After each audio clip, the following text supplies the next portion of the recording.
In today's video, we're going to be going over part 2 of advice from seasoned wildland firefighters. Hey there, welcome back to my channel. If you're new here, hi, I'm Ronnie Ocampo, and on this channel we talk all things wildland firefighting, from health and fitness, fire education, mental health, everything in between.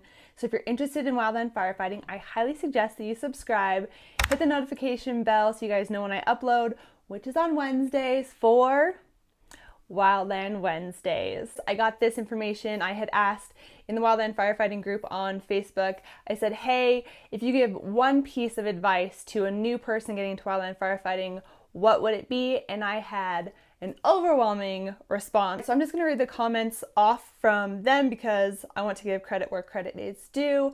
So we're going to kind of start off with a spicy one. It's not spicy, but Jerry Fullerton says, be aware of the egos. And while I love to say firefighting is amazing and awesome and the people are so great, you will sometimes run into people who have an ego. And while I don't like saying that, you'll definitely run into them. And I don't want to say especially females will run into this, because I know guys can kind of have that too. It's just like different, I believe. So just know you're going to run into some people with some egos, and you're going to have to be able to navigate those situations. Okay. From John Lippold, he says, it is an absolute addiction. The older, salty wildland firefighters find a way to stay in the game until they flat out can't do it anymore, and then they find another way. So I think, yes. So you get into wildland firefighting, you get a little taste, you get it in your blood, and you just keep finding ways to get back into it. So you could do one job and then say you are a hot shot and you just kind of pounded your knees and your back and all kinds of stuff, but maybe you can't do that anymore, but you can find another way. You can be a dozer operator, or you can do aerial stuff. So there's different ways. You can still do fire, just a lot of different aspects of it. So just know that there's a lot of different avenues that you can take. The next one is from Clayton Howe. He says, learn everything you can, read, train realistically as often as possible, rise above negativity, fix what you can, let go of what you can't, take care of your people even if they resist, care for people always, care appropriately, build relationships with your forces and cooperators, tell the truth always, tell the truth in a way that can be accepted. So that's like having a hard conversation with someone, but being truthful and honest, but in a kind way, you know? Remember, you might be training the future leaders of your agency, and do good always. The next one is from Robin Register, and I am so sorry if I am butchering names.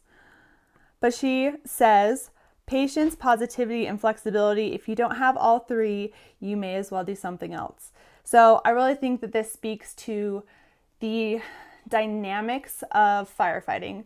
So you really have to be able to adapt to situations, and if you're not good at adapting, either get good or you're going to have a really hard time. You're going to struggle in this career field. So just being adaptable, being on your toes, being quick to think.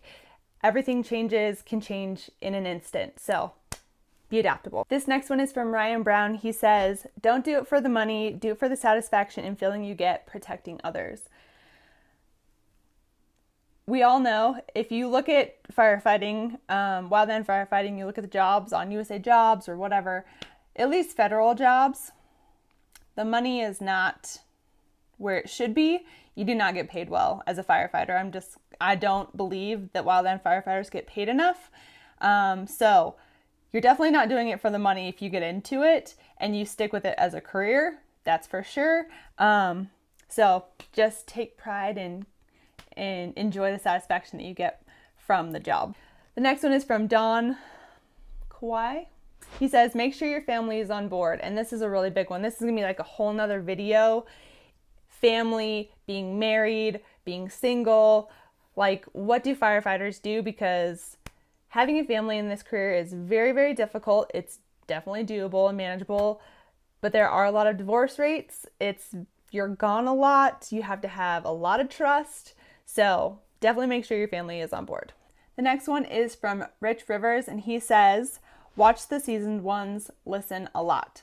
You can learn so much from a seasoned firefighter, obviously. Take advantage, take the opportunity to sit down with someone who has been in your shoes, in your place, who has been doing this job for a couple years at least, because they're going to have lots of experience. Maybe not everyone, but you know the ones who are seasoned, who know what they're talking about, and they just have a commanding presence of like, they know their shiz. So I would say if you can, sit down with them and just learn as much as you can.